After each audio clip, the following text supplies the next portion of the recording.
Veliki pozdrav sa kanala Dobar zalogaj, dobrodošli.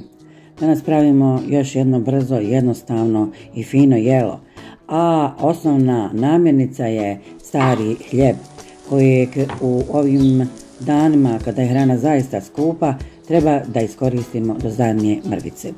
Vi sigurno imate mnogo načina kako da iskoristite stari hljeb, ali ja vam danas donosim jedan i jako dobar i jednostavan prijedlog. Znači, ovo je pizza od starog hljeba. Hljeb ćemo isjeći na kockice.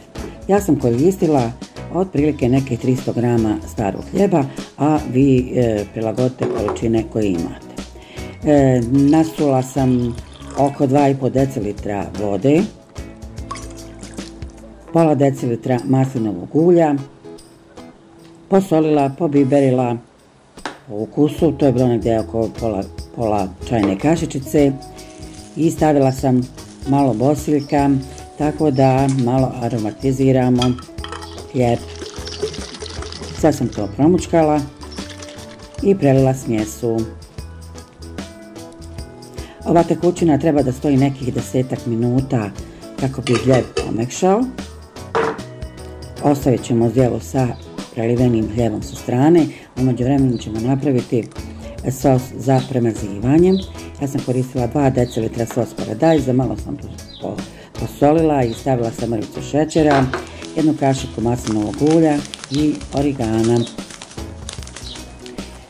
Mogu vam reći da svi ovi sastojci, odnosno začini, mogu opcionalno onako kako vi volite. Nisu potrebne tačne mjere.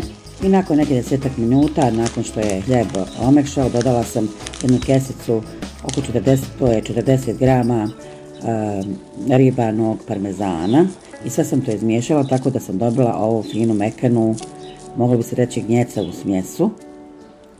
Polila sam jedan manji ple i sve to fino utisnula. Potrebno je da to malo pritisnete, da to poravnate. Rena se grije na maksimalno, znači 220 stepeni, i stavit ćemo u zagrijanu renu da se peče neki 10 do 15 minuta. A to će biti u zavisnosti od vaše rene, neka onako malo bude reš, da se malo zapeče. I onda ćemo premazati sa paradajz sosom. Dodat ćemo sireve, omiljeni nadjev. Ja sam stavila i malo šunkice, šampinjona, maslina, vi stavite namirnice koje volite. Onda sam kasnije se dosjetila pa dodala još malo i paprike, zelene, paradajza.